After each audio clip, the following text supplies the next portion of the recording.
I stood in front of the house door, the cool autumn afternoon wind seeping through my thin jacket, making me shiver slightly. My heart was pounding, a feeling of excitement mixed with nervousness that I rarely experienced in this busy life. It had been more than 7 years since my mother last visited. It wasn't because we were emotionally distant, but simply because my mother was getting older, her health not as good as before, and the journey from the countryside to the city was long and arduous, filled with exhausting train rides and multiple transfers. My mother, Mrs. Helen Klein, 58 years old this year, often joked that, "I'm old now, traveling is such a hassle." But today she decided to come up, and I was eagerly anticipating every moment. My name is Daniel Klein, 34 years old, working as a human resources specialist at a small company. My job mainly involves handling paperwork, interviewing candidates, and sometimes resolving internal issues. It's not a glamorous job, but it's stable, enough for me to afford this small house.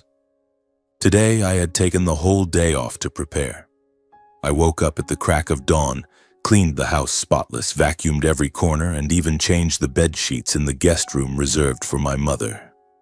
I bought a bouquet of fresh yellow chrysanthemums and placed them on the dining table, hoping to surprise her. These small tasks made me feel warm inside, as if I were making up for the years of separation. My mother had raised me single-handedly, and now that she was older, I wanted her to know that her son still cherished her deeply. While standing outside waiting, I couldn't remember how many times I had checked my watch. My mother's taxi should have arrived by now. I paced back and forth, trying to suppress my impatience. Suddenly, I heard a call from the other side of the fence. "Daniel, hello there." A warm, familiar voice rang out. I turned around, and there he was, Mr. Robert Klein, my neighbor for the past 5 years. He was 62 years old, tall and slender with neatly combed silver hair, appearing with his usual calm demeanor. He lived alone in the house next door, quiet but always polite. Over all these years, our interactions had been mostly casual, like helping each other fix plumbing or sharing a few apples from the backyard. He had never caused any trouble, and I considered him a kind-hearted neighbor. "Hello, Mr. Robert," I replied, smiling politely over the low wooden fence. We started our usual brief conversation. "The weather today is nice, isn't it? The rain all last week drove me crazy." He nodded, smiling lightly. "Yes, it is nice. How have you been lately? Work still going well?" I briefly mentioned the new project at the company about having to handle a pile of recruitment files. He listened, nodding occasionally, then talked about the history book he was reading. Ordinary stories, nothing profound, but enough to maintain a smooth, neighborly relationship. I liked the way he talked, slowly, never interrupting. Then he asked, his voice curious mixed with cheerfulness, "You seem more eager than usual today, don't you? Anything special?" I smiled, not hiding it. "Yes, my mother is coming to visit. She's coming from the countryside. It's been a long time since we met." As soon as the words left my mouth, I saw him pause, just for a split second, but enough for me to notice the change. His eyes quickly scanned my face as if searching for something familiar. Then he swiftly regained his composure, smiling congratulatorily. "Oh, is that so? Congratulations. The next few days will surely be enjoyable." His voice was still warm, but I vaguely felt something odd, like a discordant note in a familiar symphony. Why did he pause like that? Or was it just my imagination? At that moment, the sound of a taxi horn echoed from the end of the street, interrupting the conversation. I turned around abruptly, my heart pounding with joy. The car stopped right in front of the gate, and my mother stepped out. Mrs. Helen, with her silver hair neatly bunched at the back of her head, wearing her familiar knitted coat hugging her body, looked tired from the long journey, but her eyes lit up when she saw me. I rushed out, joy overflowing like a child receiving a gift. We hugged each other tightly, the embrace lasting longer than usual, as if compensating for the 7 years apart. I felt her warmth, the familiar scent of homemade soap mixed with a hint of train travel. "It's been 7 years since we last met. I miss you so much, Mom," I whispered in her ear. She patted my back gently, her voice trembling. "Me too, son. I miss you so much too." I invited my mother into the house first, telling her to rest while I handled the luggage. She nodded, giving a tired smile, then pulled her small suitcase across the yard. I went back to the car carrying the remaining bags, lost in random thoughts. But as I followed behind, I suddenly noticed that my mother had stopped. She stood frozen in the middle of the yard, motionless, her eyes locked on the fence separating the two houses, as if she had just seen something that made the entire world around her slow down. On the other side of the fence, Mr. Robert was still standing there. He looked over, perhaps unintentionally, but when he met my mother's gaze, he flinched slightly, his shoulders trembling. Just for a brief moment, then he smiled a friendly greeting, just like how he had always interacted with me over the 5 years. "Hello, ma'am. Nice to meet you." His voice was polite, without a hint of awkwardness. But my mother, oh my God, her reaction was completely the opposite. Her face turned visibly pale, as if all the blood had drained from her skin, leaving a frighteningly white pallor. The features on her face became tense, her eyes wide open in shock and, I was sure, fear. Her hand gripped the bag handle so tightly that her knuckles turned white, trembling like autumn leaves in the wind. She didn't respond, not a single gesture, not even glancing back. Instead, she turned and hurried into the house, her steps quick as if running, as if she didn't want to stand there for even one more second under that gaze. I heard her hurried footsteps on the wooden floor, then the door slammed shut, echoing in the quiet air. Mr. Robert stood silently by the fence, his smile gradually fading from his face. His eyes darkened, as if sinking into a deep sadness or perhaps regret. I wasn't sure. I followed behind, witnessing the entire scene, my heart filled with confusion and worry. What was happening? I looked after my mother's figure disappearing behind the door, my heart pounding harder than ever. Then I turned to the fence, looking at Mr. Robert. He was still standing there, but now he looked older, more tired. For the first time, I felt that between my mother and this familiar neighbor, there existed an unusual connection, a secret that I completely didn't understand. Why was my mother so afraid of him? Had they known each other before? Or was it just an illusion? I took a deep breath, trying to calm myself, then stepped into the house. As soon as the door closed, I saw my mother slump down onto the sofa in the living room. She leaned back indifferently against the cushions, her eyes vacant, as if she had just experienced a major shock, as though her soul was lost somewhere far away. Her face was still pale, her lips pursed tightly, and I could see her shoulders trembling slightly.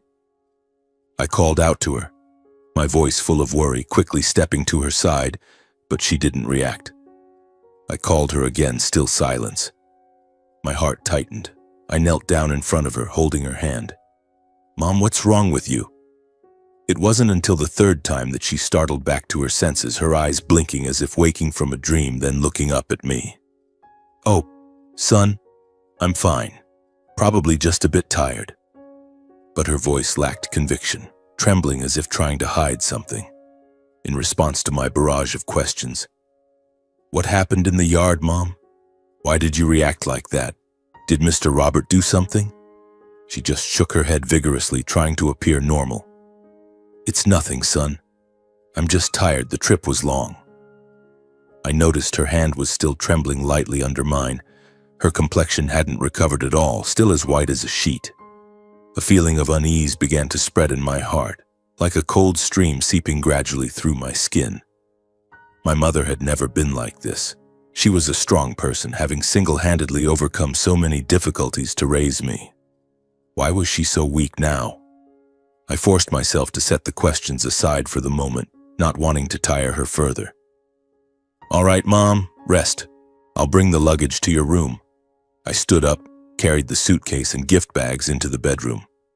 While arranging the items, putting clothes in the wardrobe, displaying gifts on the table, my mind was spinning. The image of my mother's pale face kept repeating, making me unable to concentrate. Mr. Robert. What was so scary about him? In 5 years living next door, he had never done anything strange. Or maybe Mom mistook him for someone else. I shook my head, trying to dispel the thought.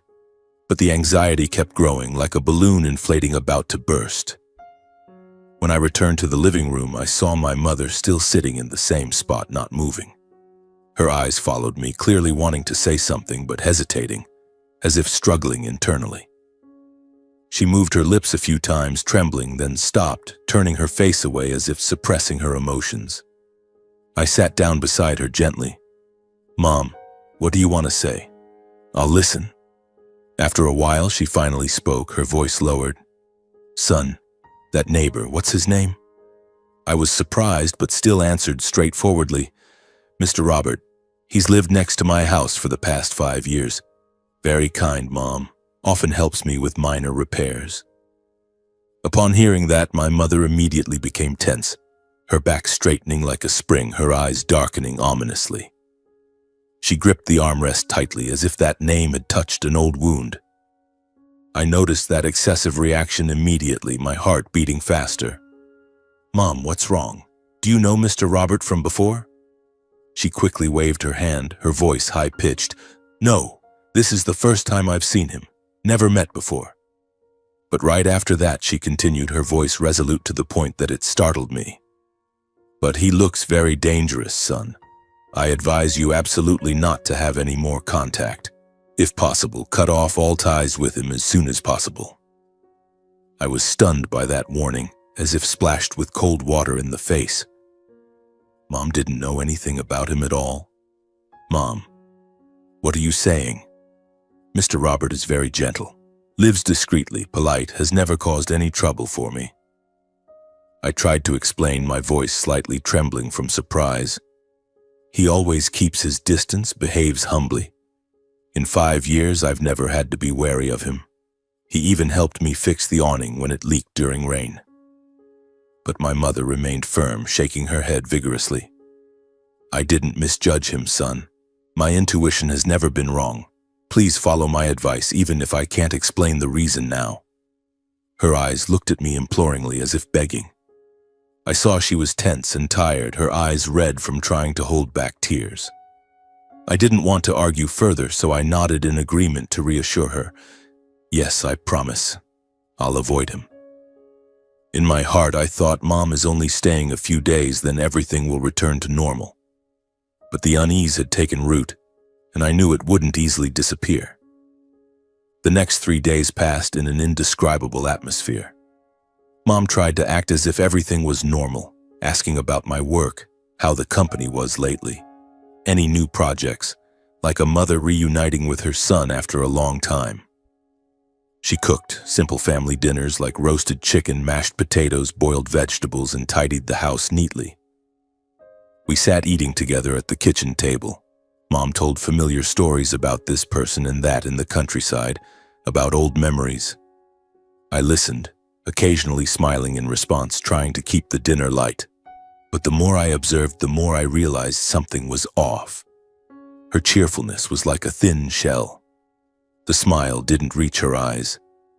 There were times when she was speaking and suddenly stopped, as if forgetting what she was about to say. Occasionally, her gaze unconsciously drifted to the window, where the neighboring house lay quietly behind the fence. Each time she quickly turned away, continuing the unfinished story as if no pause had occurred. I didn't ask, not because I didn't notice, but because I felt that if I spoke up, whatever Mom was trying to hold back would burst out right then.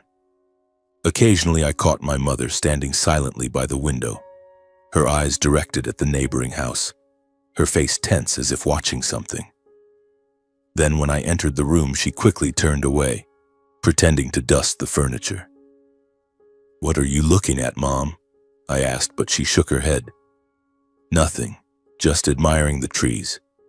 Throughout her stay here, my mother hardly left the house. The weather was beautiful, golden sunshine, brilliant. I invited her to stroll in the nearby park. "Mom, come for a walk with me to get some fresh air." But she always found reasons to stay. "I'm tired, you go alone, or I'll cook dinner first lest it's late." I found it strange, but didn't insist. The anxiety in me kept accumulating. Every time I looked at the fence, I thought about Mr. Robert.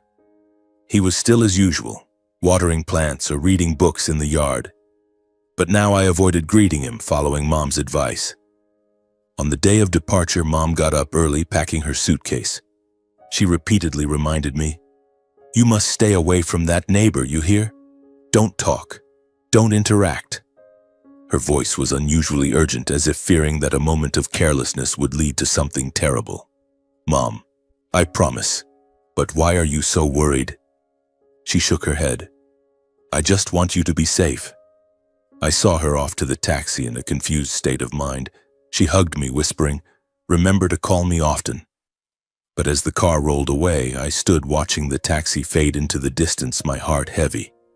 The feeling of unease still clinging, heavy and nameless, as if I had just missed something very important that I hadn't yet realized. After my mother left, I tried to return to my daily routine. Waking up early in the morning, brewing coffee, going to work as usual. The HR office job was still hectic, with piles of recruitment files and internal meetings, enough to temporarily push aside the confusing feelings lingering in my mind. In the evenings, I cooked simple meals, watched TV, or read books, trying to brush off thoughts about my mother and Mr. Robert. "It's just Mom's intuition," I told myself, trying to convince my own heart. "She's getting older, perhaps more sensitive." But deep down, the unease still smoldered, like a small flame waiting for the wind to fan it into a blaze. I still occasionally ran into Mr. Robert, mostly over the fence or at the gate. Everything between us remained unchanged from before. Brief, polite greetings like, "Hello, nice weather today, isn't it?" Or, "You're home late from work." He was still calm, smiling politely, sharing trivial stories about his garden or the book he was reading. I tried to keep my voice normal, but every time I looked into his eyes, I remembered the sad gaze from the day my mother left. Did he know something? Or was it just my imagination? A few times, the intention to ask him about my mother's strange reaction that day flickered in my mind. Like one evening when he was watering the plants, I stopped by the fence about to open my mouth. "Sir, when my mother visited, she seemed strange upon seeing you. Do you know why?" But each time I immediately extinguished the thought. "I'm overthinking this," I told myself. "He's a good neighbor. Why drag him into family matters?" Moreover, my promise to my mother was still there, to stay away from him. I forced a smile, shifted to talking about the weather, then went back inside.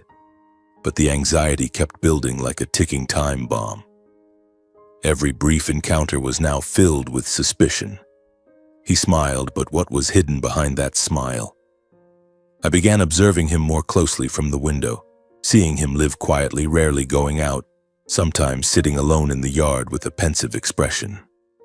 A week passed, seemingly peacefully. I called my mother every day. She shared random stories, her voice sounding more cheerful, but she still subtly reminded me, "Remember to avoid that neighbor." I laughed. "Yes, I'll follow your advice. Don't worry, Mom." Work kept me busy enough to temporarily forget, but then, on a Monday morning, everything changed abruptly. I opened the door, preparing to leave for work, and froze on the spot. Before my eyes was my mother, Mrs. Helen, standing right at the gate with her full suitcase, bags, and personal belongings, her demeanor serious, as if she had planned this carefully for a long time. She wore her familiar knitted coat, her silver hair neatly bunched, but her face was resolute, without a trace of fatigue. I was so surprised that I couldn't react immediately, my mouth agape, heart pounding. I couldn't understand why Mom had returned so soon, just a week after leaving. Before I could ask, she proactively stepped forward, her voice calm. "Son, I've decided to move up here to live with you. I want to take care of the house and look after you better. It's lonely living alone in the countryside." I was stunned, standing motionless like a statue. Previously, I had suggested many times that she move in with me, but she always refused. "I'm used to the countryside. The city has too many inconveniences." Why had she changed so suddenly now? The events unfolded too quickly, leaving me confused, my mind spinning. But seeing the determination on her face, her eyes without a hint of hesitation, I didn't probe for reasons. I simply nodded, helped her carry the belongings inside, and quickly rearranged the bedroom for her, changing the sheets, clearing the wardrobe. In the first few days, the two of us lived together quite peacefully, carrying on like a normal family. Mom prepared breakfast, familiar dishes like fried eggs with toasted bread or fragrant chicken soup. She cleaned the house thoroughly, asked about my work. How were the meetings today? Are you tired? I answered, smiling happily, trying to create a warm atmosphere. In the evenings, we had dinner together, watched TV. She told old stories about my childhood. I reassured myself, perhaps Mom just wants to be closer to me after years apart. She's older now, lonely in the countryside. The unease from the previous week gradually subsided, replaced by a feeling of warmth. But deep down, I still sensed something wasn't right. Mom rarely smiled genuinely, and her eyes sometimes looked distant. Until one afternoon, coming home from work, everything exploded. I stepped into the yard, exhausted after a long day of meetings, and stopped dead in my tracks.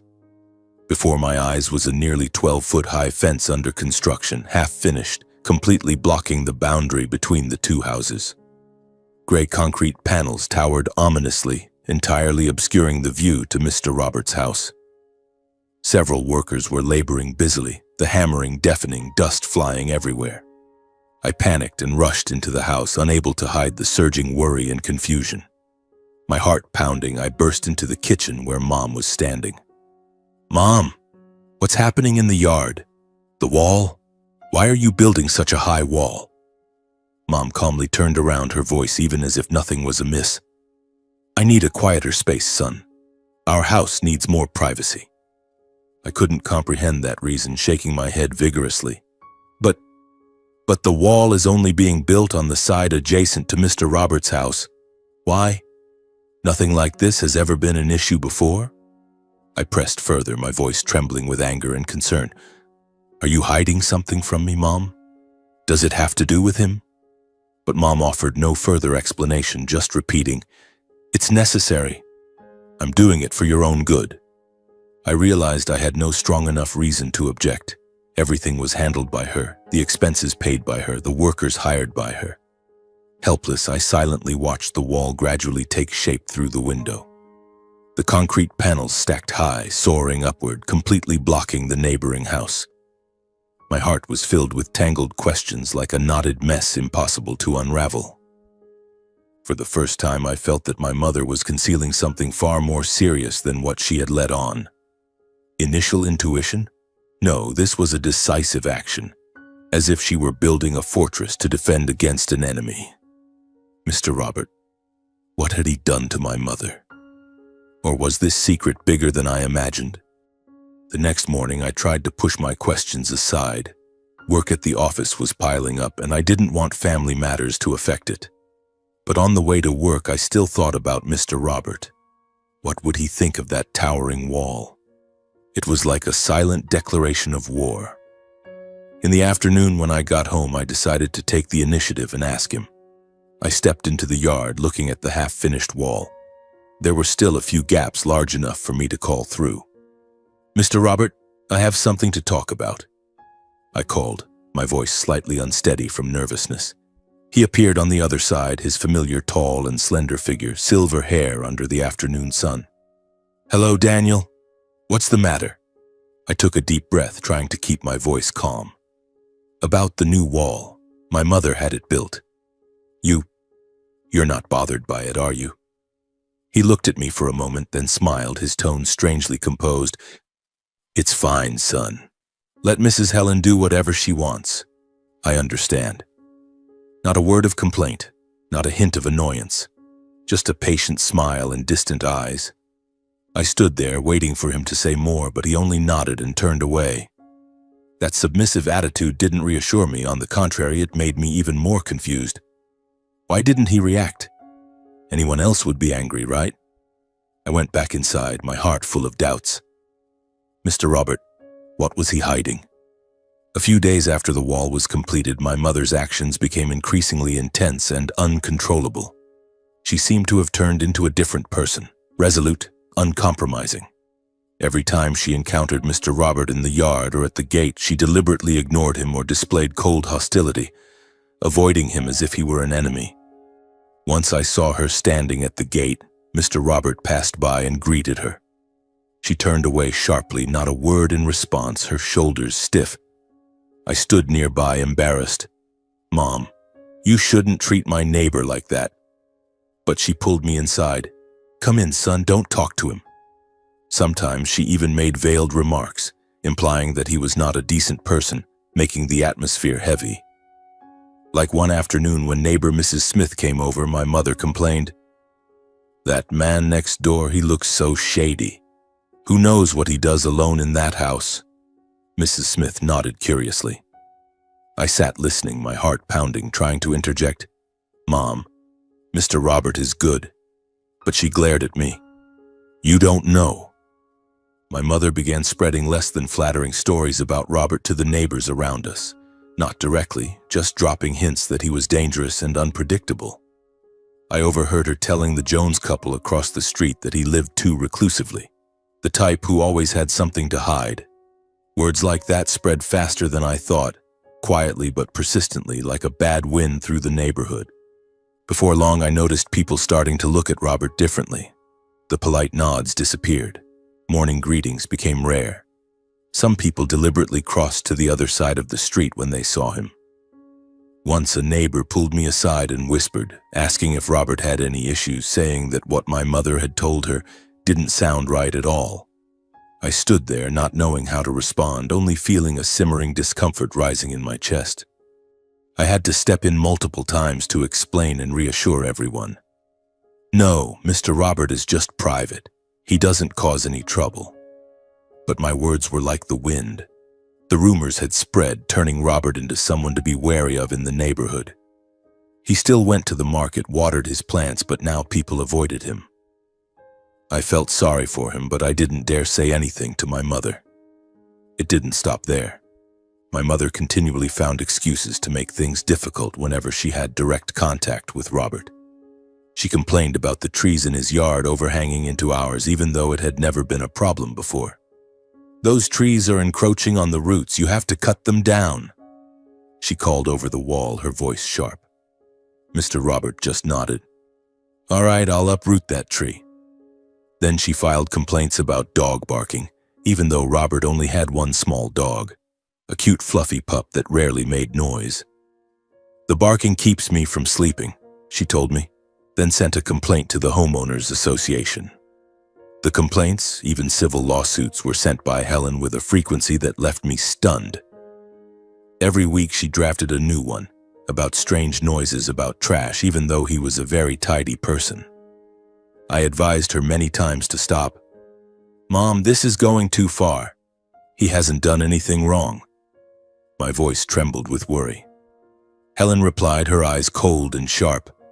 "I'm just exercising my rights, son. It's not wrong or excessive. Don't interfere." I ran out of words to question her and fell silent, but what surprised me most was Robert's reaction to all of it. He never argued back, never disputed, never tried to clear his name with the neighbors. When he received the complaints, he just read them quietly and complied. He silently cut down the trees accused of encroaching, even though they had been there for years. The apple trees he had planted himself. I heard the sound of the saw echoing over the wall, my heart tightening. He had someone take the dog away, accepting a life alone in a house emptier than ever. No more cheerful barking, only silence. Every time my mother confronted or criticized him, those times she called him to the gate to talk, Robert just listened, nodded, and smiled. The look in his eyes toward her held no irritation or resentment, but something like affection mixed with regret. Like one time when Mom shouted over the fence, "Don't make noise anymore!" He stood there, his voice gentle. "I'm sorry, ma'am." No excuses, no arguing. That very patience seemed to make Helen even angrier, her attitude growing more aggressive. The demands and actions targeted at Robert became more relentless, as if she wanted to push him to his limit. She sent more complaints, called homeowners association meetings, even threatened to take him to court for invasion of privacy. I stood in the middle, witnessing it all with growing bewilderment. I couldn't understand why Robert was always so yielding, accepting every unreasonable demand. Why didn't he get angry? Why didn't he defend himself? Nor could I understand why my mother hated him so much that she wouldn't let go. The unanswered questions began to pile up, signaling a major secret buried between these two people. The tension simmered on like that week after week. I tried to maintain a normal routine, morning coffee, work, evening TV, but the unease kept gnawing at me. Mr. Robert looked increasingly weary. His posture grew more stooped, his silver hair disheveled. I felt sorry for him, living alone, now shunned by the neighbors because of my mother's rumors. One Saturday afternoon, with a light drizzle falling, I decided to do something. I cooked a pot of hot chicken soup, the dish he had once praised when I shared some before, thinking that since he lived alone for so long and had looked tired lately, he might need a bit of warmth. It's just being neighborly, I told myself, trying to push my mother's words aside. I carefully packed the soup, stepped into the yard, my heart beating a little faster from nervousness. The high wall blocked the direct path, so I had to go around to the front gate and over to his house. I knocked on the door, the sound echoing in the damp air. No answer. I knocked again, still silence. A sudden feeling of unease rose, like a cold stream running down my spine. I called out to Mr. Robert, my voice slightly trembling, but there was no response. The door was unlocked. I hesitated for a second, then pushed it open and stepped inside, not out of curiosity, but genuine worry.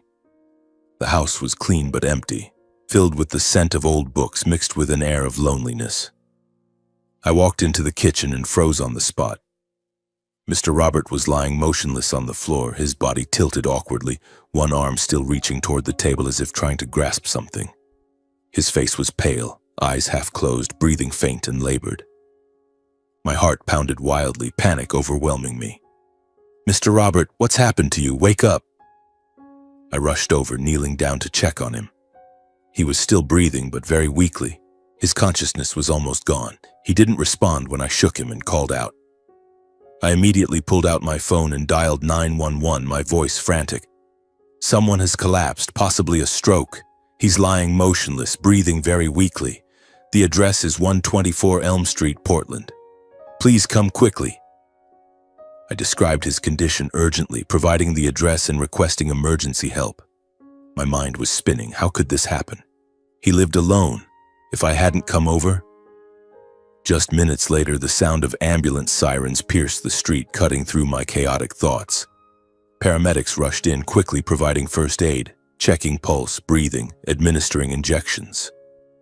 They lifted him onto a stretcher and fitted an oxygen mask. Uneasy, I followed the ambulance to the hospital in a state of turmoil. Sitting in the vehicle, watching him lie motionless, I felt a deep sense of guilt. 5 years as neighbors, he had been good to me, and now this. What would Mom think? I called her from the ambulance. "Mom, Mr. Robert had a stroke. I'm taking him to the hospital." Her voice was silent for a moment, then she simply said, "Be careful, son." At the hospital, Robert was rushed straight into the emergency room. Doctors worked urgently, scans, IV fluids, cardiac monitoring. I sat in the hallway waiting tensely, my hands clenched around my phone. Every minute felt like hours.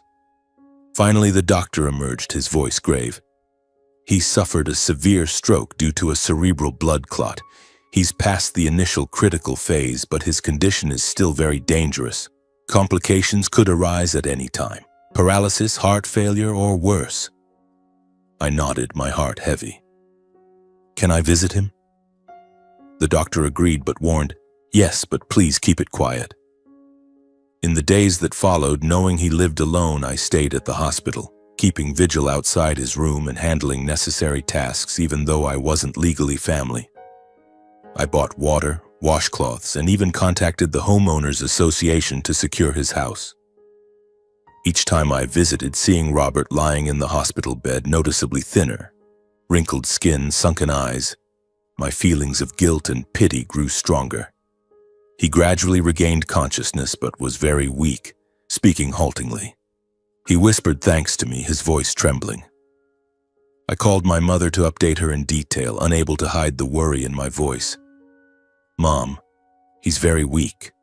The doctor says complications are possible."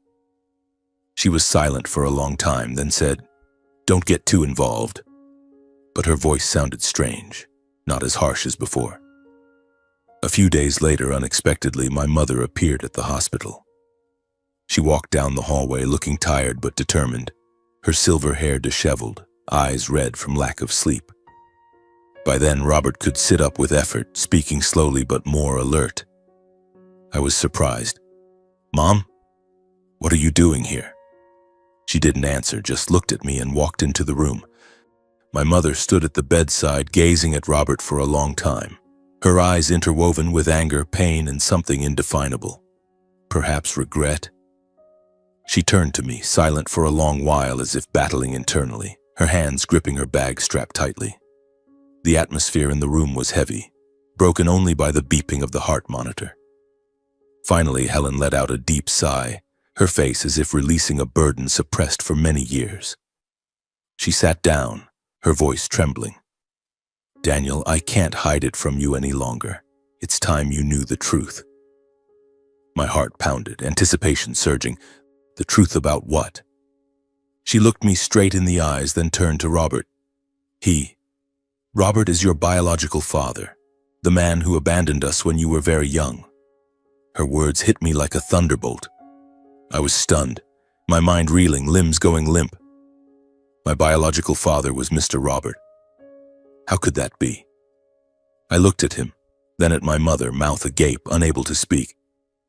As my mother recounted the past abandonment, he left without a word, leaving me alone with a young child, no money, no support.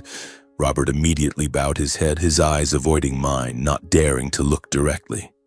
His face tensed, jaw clenched in undisguised remorse. His trembling hand rested on the hospital blanket, fingers weakly curling, clearly expressing helplessness and shame for what he had caused.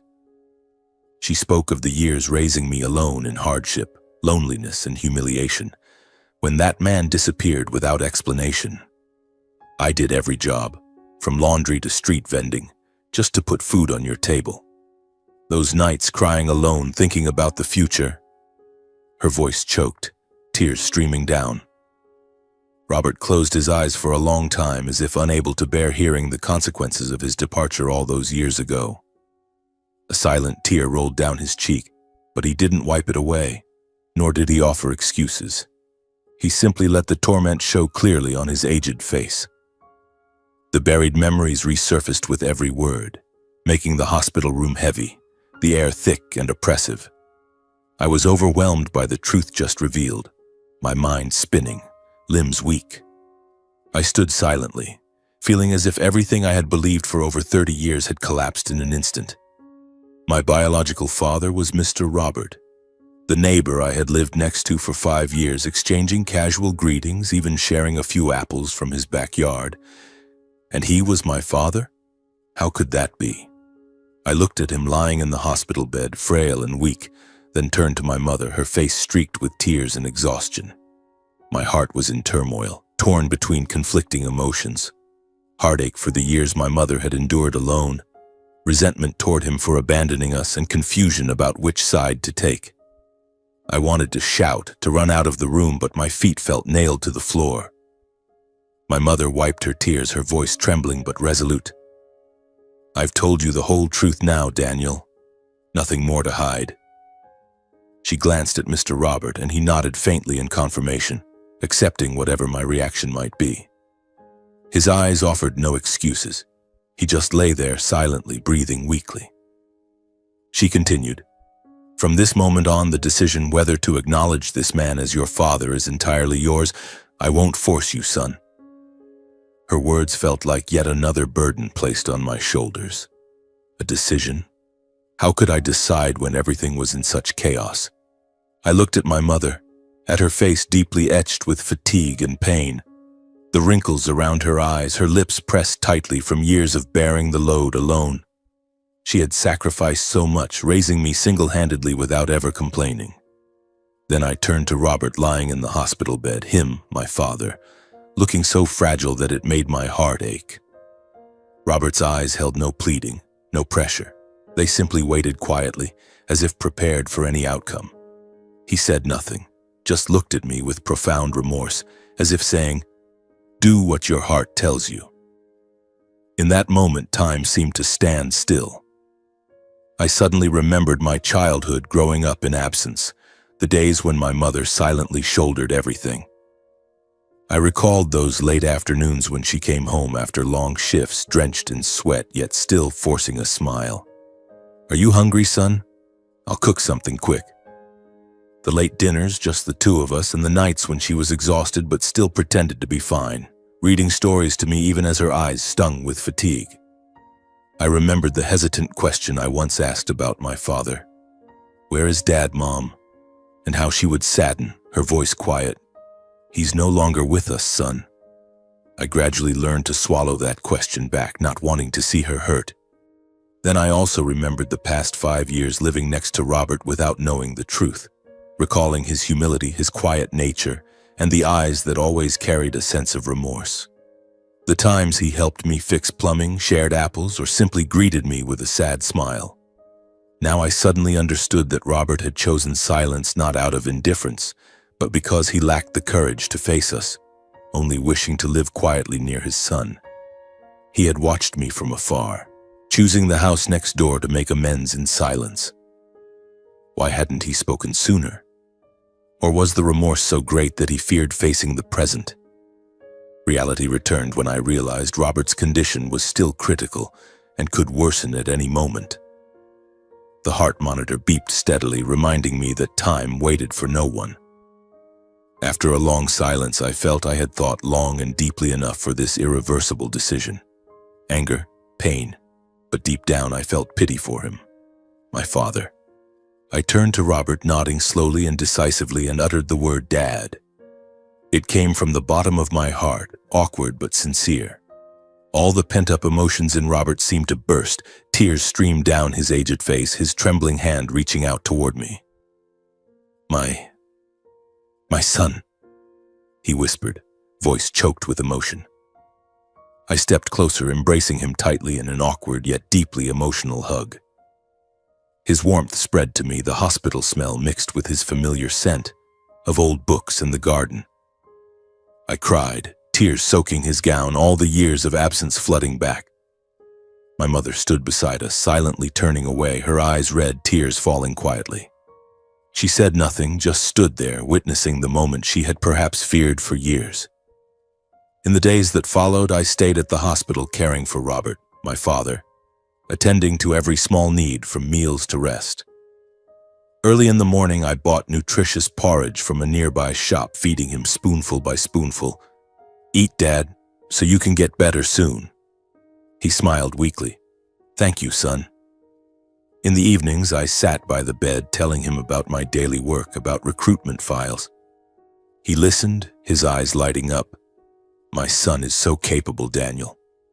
Those moments warmed my heart, though filled with anxiety. Would he fully recover? The doctors still warned of complications. My mother also visited frequently, bringing soup and light foods, stewed chicken broth or pre-cut fruit, placing them on the table and sitting for a while. She didn't speak much to him, only asking me, "Have you eaten? I'll bring more." The three of us were together in the hospital room, not needing many words, just quiet presence. The atmosphere was no longer tense as before, but gentler, though still heavy. I often caught my mother and Robert sitting near each other, not talking, not looking at each other for long, but without the former hostility. She sat on one side of the bed, he lay there. Their eyes sometimes met briefly before looking away. Once, when I stepped out to buy water and returned, I saw her wiping his hands, her movements gentle but strained. "Mom," I called. She startled. "He's weak. I'm just helping." Seeing that scene, I clearly felt the heaviness in my heart gradually easing, even though the old wounds couldn't vanish immediately. Anger lingered, but affection was seeping in, like a cool stream in the desert. Those days in the hospital felt like living in a separate world, where past and present blended together, filled with chaotic emotions. Every morning was the same. I woke up early, bought coffee from the lobby cafe, then sat beside my father, telling him trivial stories to cheer him up. "The weather is nice today, Dad. When you're better, I'll take you for a walk in the park." He smiled weakly. "I look forward to that too. A day when we truly reunite, not in circumstances like this." Mom would come, bringing fresh fruit, cutting it and placing it on the table. Eat something, son, to keep your strength up. She didn't look at Dad for long, but she no longer turned away immediately as before. Those small moments gave me hope. Hope that our family, though late, could heal. The fragile happiness after acknowledging my father had barely settled when just 5 days later, Robert's condition suddenly worsened due to complications from the previous stroke. The doctors had warned us, but when it happened, I was still unprepared. That morning, a light rain drizzled outside the hospital window, the damp air seeping into the room. I sat by the bedside as usual, holding Dad's hand, clearly feeling him weaken little by little. His skin grew colder, his breathing labored, the heart monitor beeping irregularly. "Dad, what's wrong?" I asked, my voice trembling with worry. He opened his eyes, more alert than usual, holding my hand for a long time, gripping tightly enough that I could feel his final strength. "Daniel, listen to me. Take care of your mother. I'm proud of you." His words were brief but full of parting advice, as if he had prepared for this moment. I nodded, tears stinging my eyes. "Don't say that, Dad. You'll get better." But before I could call the doctor, Robert took his last breath right in my arms. He squeezed my hand one final time, then relaxed, his eyes closing peacefully. I froze, holding him tightly as all the pent-up emotions burst forth. Tears streamed down, but I didn't cry out loud, just choked sobs. My father, the man I had just reclaimed, had passed away right before my eyes. My heart ached as if being cut, filled with anxiety and despair. Why so soon? We had only just reunited, only begun to make amends. I held him, whispering, "Dad, don't leave me behind." The monitor's beep turned into a long tone, signaling cardiac arrest. Nurses rushed in, the doctor checked, but I knew. Dad was gone. My mother arrived shortly after, rushing to the hospital following my frantic call. She stood at the door, looking at Robert, who had breathed his last, her face turning pale. I thought she would be angry or perhaps relieved that the man she hated was gone. But no, there was no relief in her. Only an emptiness that could never be filled. She stood still, hands clenched tightly, eyes fixed on him with a complex expression, anger, regret, and sorrow. I called out to her, my voice faltering. She stepped forward, hugging me, but without tears. "I'm here with you. You don't have to bear this alone." Her voice was calm, but I could feel her trembling. After Robert's passing, the hospital briefly informed us that they needed to verify legal next of kin to complete the procedures. The doctor called me into his office, his tone professional. "In the records, Mr. Robert was once married and had a child, but the contact information is outdated. Do you know anyone?" I was stunned by the surprise, my mind reeling. Did my father have another family? I shook my head. "No, I don't know." Mom stood beside me, falling completely silent, her face no longer angry but filled with emptiness and bitterness, as if she finally realized that her pain over the years had never been the only story. She gripped my hand tighter but said nothing. We left the hospital in silence, hearts filled with anxiety. What other secrets were there? Not wanting to waste more time, I returned to Dad's house, a place already empty that now felt even more silent. Stepping inside, the scent of old books in the garden lingered, but the atmosphere was cold, as if his soul had departed. I sat down in the chair, sighed deeply, then began searching the house for any clues about the rest of Robert's life. I opened drawers, rummaging through old papers, bills, letters. In the nightstand drawer, I found an old family photo of Robert standing next to a woman and a young boy. He was smiling brightly, arm around the woman's shoulders, the boy looking about 10 years old. My heart pounded. Who were they?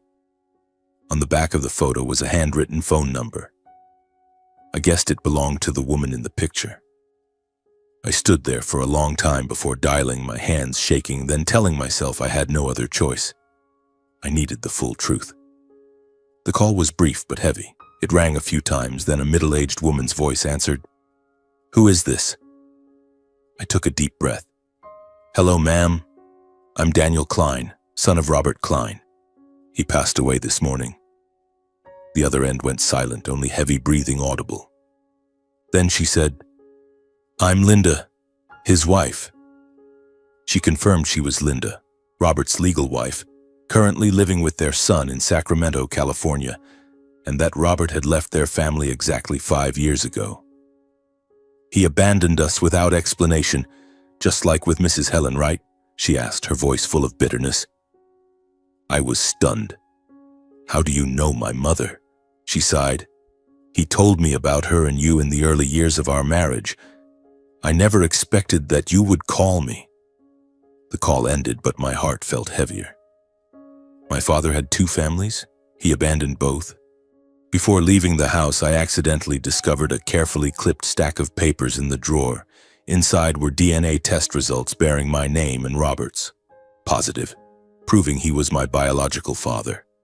I took the papers with me, realizing my father had quietly prepared for this truth beforehand, perhaps intending to reveal it but never getting the chance.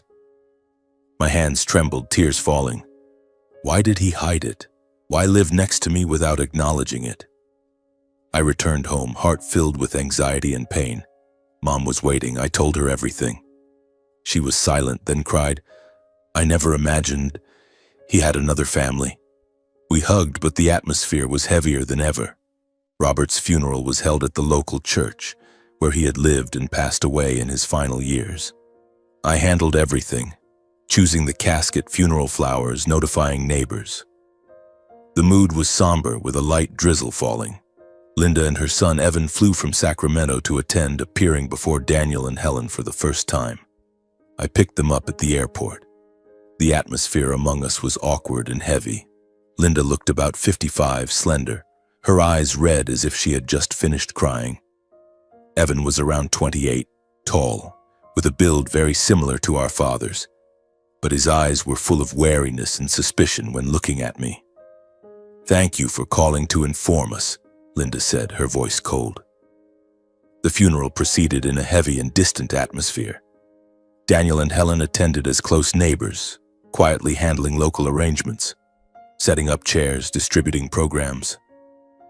Linda and Evan couldn't help but be suspicious of our attentiveness, their gazes lingering longer than usual on us, as if wondering, who are they really? But no one asked or questioned directly. My mother remained completely silent, offering no explanations, showing no excessive emotion, as if everything that needed to be said didn't belong in this moment. She stood at a distance, looking at the casket, her face pale. I stood beside her, clearly sensing the silent tension between the 2 sides, but choosing to avoid any confrontational glances.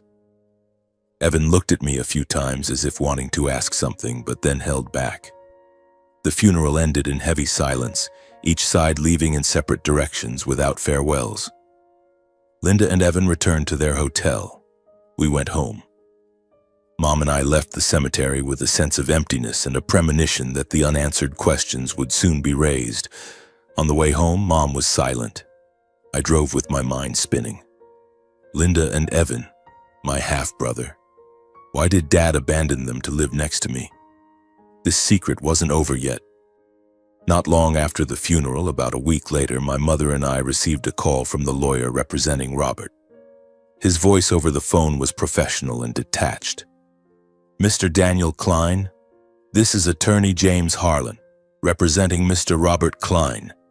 We need you and Mrs. Helen to be present at our office in Portland for the reading of the will. The appointment is tomorrow morning at 10 o'clock. I froze, looking at my mother, who was sitting at the dining table. A will? Dad left a will? Mom turned pale, her hand holding the glass of water, trembling. I didn't know anything about a will. We agreed, but our hearts were filled with anxiety. My father, a man who lived discreetly and alone, had a will? What did he have to leave behind? A company? Assets?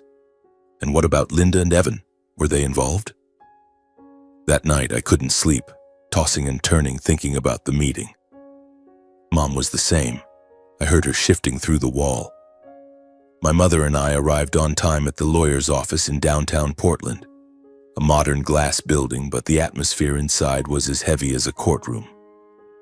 We stepped into the conference room and couldn't help but pause when we saw Linda and Evan already there, sitting on the opposite side of the long table. Linda was dressed in black mourning clothes, her face weary but sharp. Evan sat beside her, hands clenched tightly, eyes full of suspicion.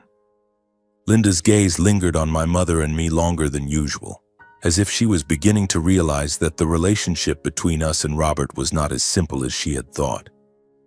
Still, no one spoke up directly. Both sides maintained silence, but wariness was evident in every gesture. Evan gripped his mother's hand. I held my mother's tightly. The room's atmosphere charged like electricity. As the lawyer began reading the will, the tension in the room became thicker and heavier than ever. Mr. Harlan, a middle-aged man wearing glasses, spoke in a monotone voice. According to the will drafted and notarized 2 years ago, he read slowly, and each word felt like a bomb exploding. According to the contents, I was confirmed as Robert's biological son, and my mother was explicitly listed as his ex-wife, information presented in legal language that was undeniable. Linda startled, turning sharply toward us. Biological son and ex-wife?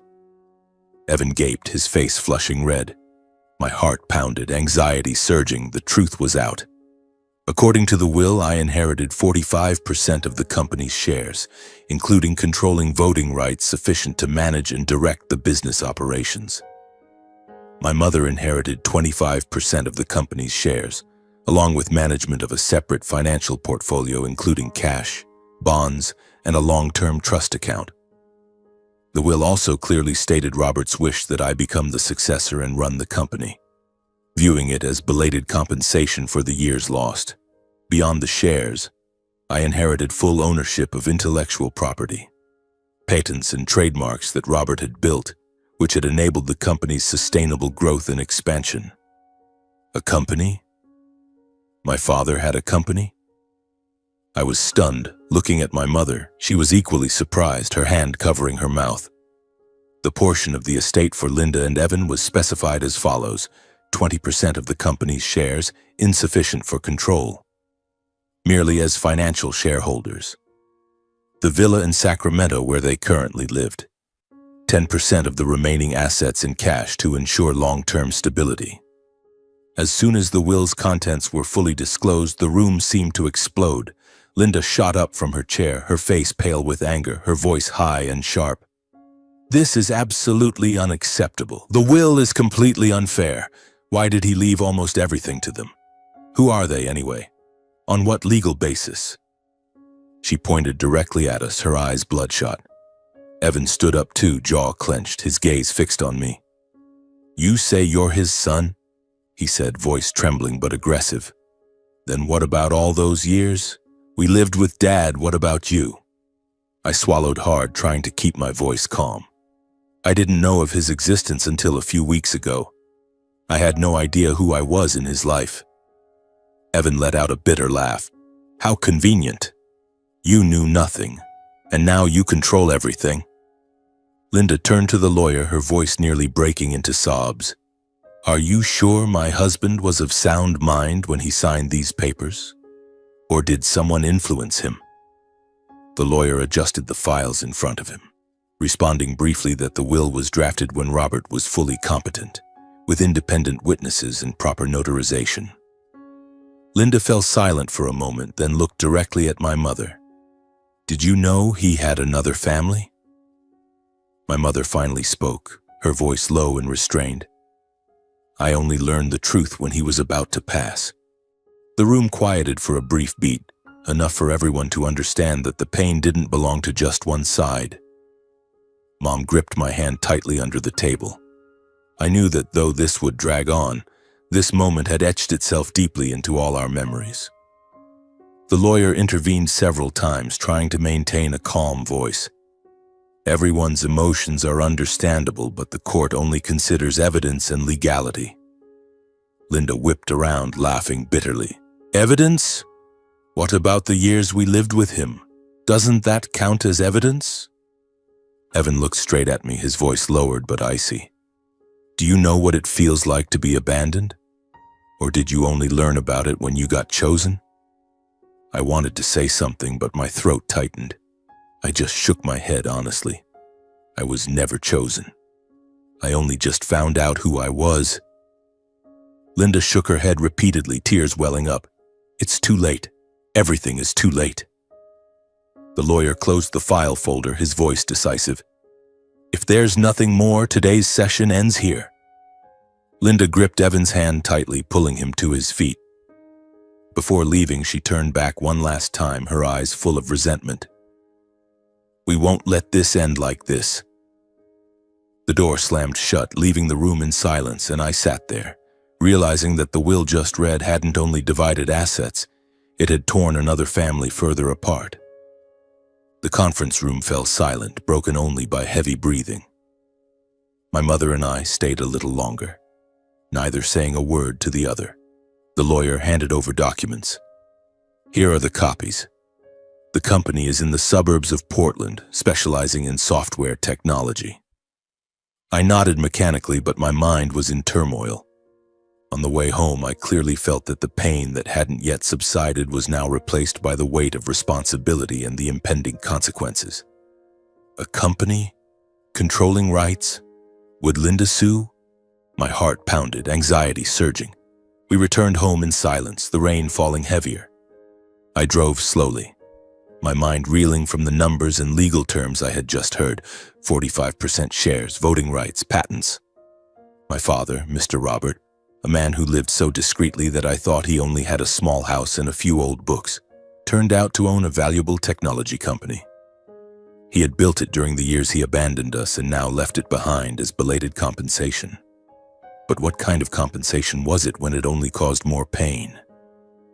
When we got home, my mother went into her bedroom without dinner, the door closing gently but echoing like a whisper full of unease.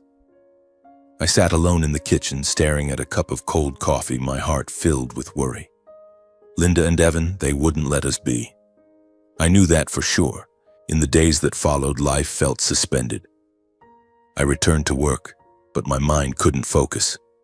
Colleagues asked, "You look tired, Daniel. Is something wrong with the family?" I forced a smile. "I'm fine, just some family matters." But inside I was waiting for a call from the lawyer, waiting for news from Linda. Mom was the same, speaking less, sitting by the window gazing at the high wall she had once built, her face pensive. "What are you thinking about, Mom?" I asked one evening as we ate dinner in silence. She shook her head. "I don't know what to do with that money. It's like a curse." Her words silenced me. The will had left us the majority, but it was also like a time bomb, waiting to be triggered from the other side. I looked up the company, a small enterprise specializing in cybersecurity software worth several $1,000,000 with exclusive patents.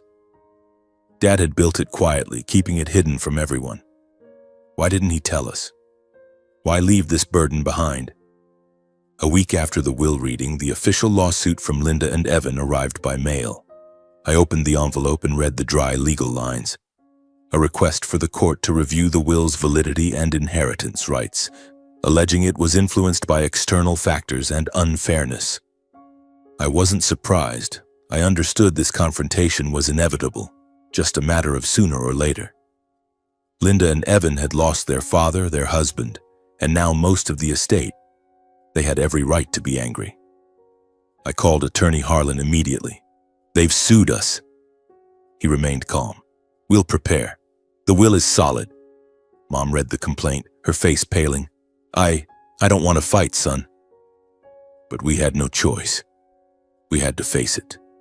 The trial was held at the Portland courthouse, an old dignified building, but the atmosphere inside was as tense as a crime drama.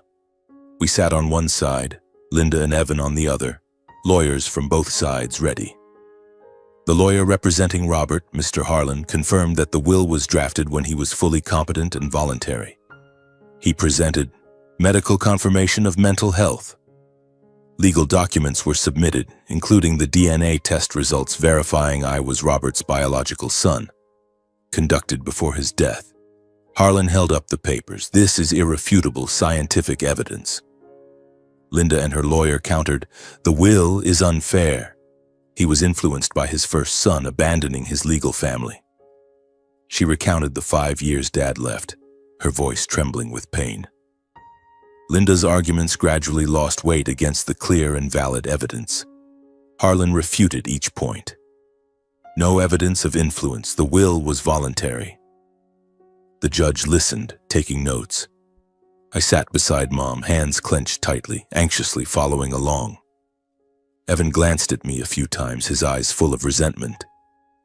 Mom remained silent, her face pale. Finally, the court upheld the will's validity, recognizing my and Mom's inheritance rights. The will is legal. No grounds for invalidation.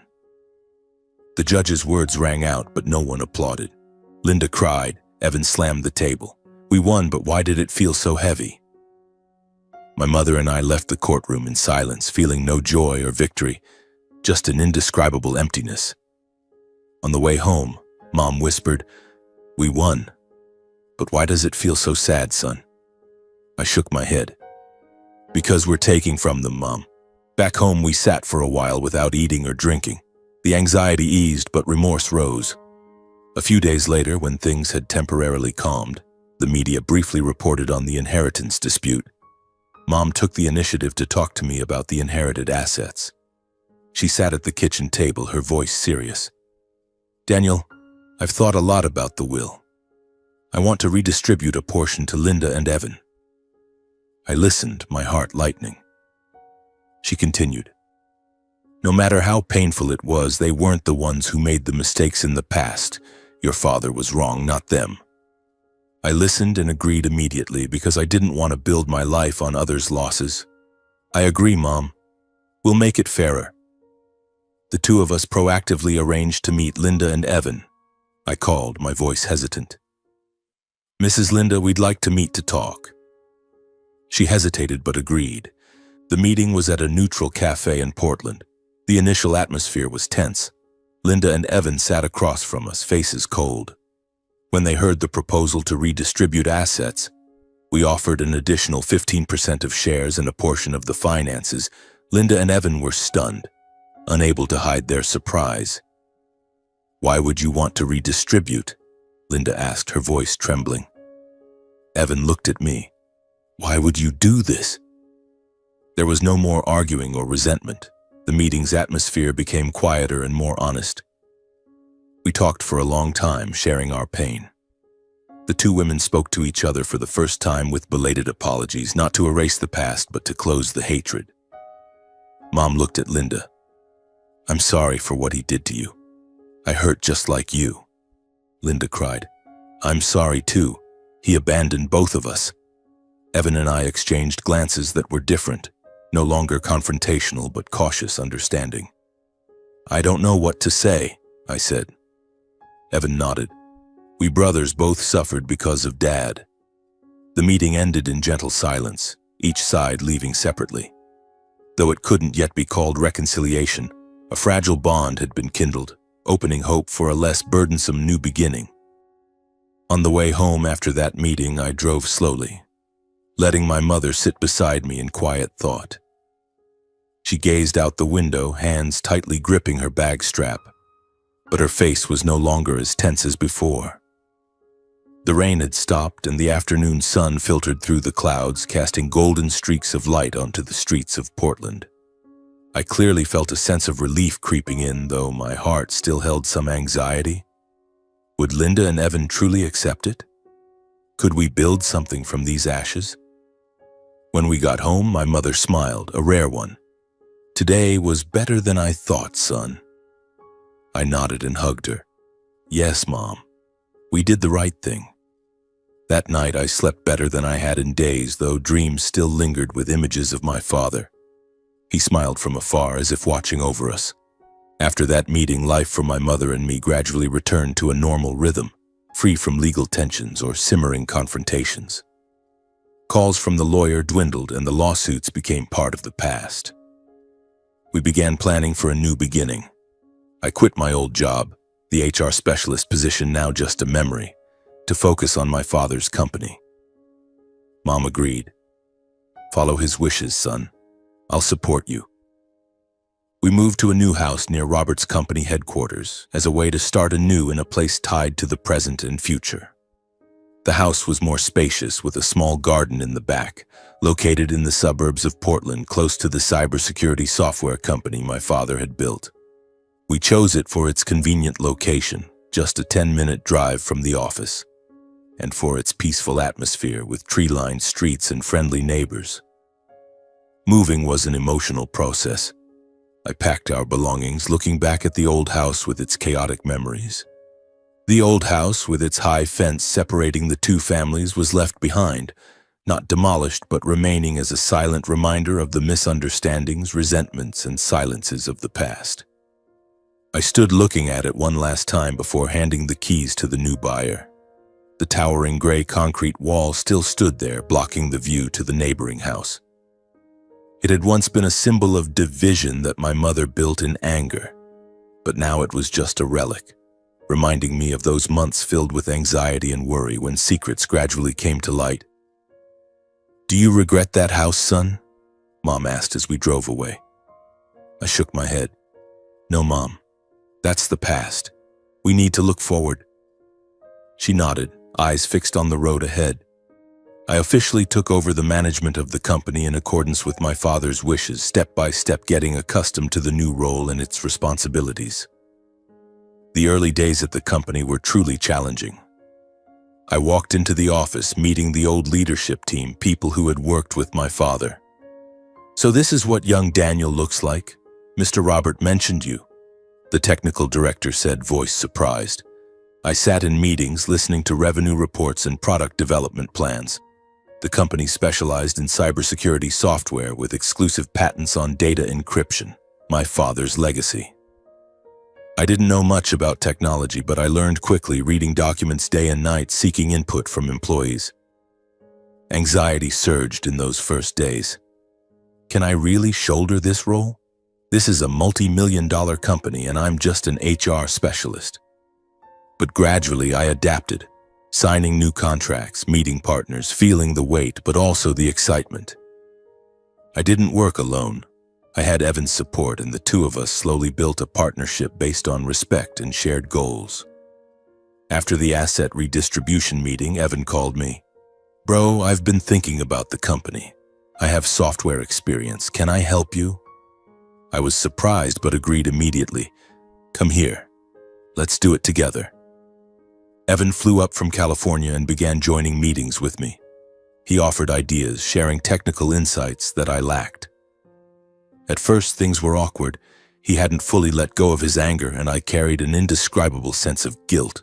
But over time, we talked more, not just in meetings, but during after-hours chats. Evan handled technical aspects. I managed strategy, a perfect combination.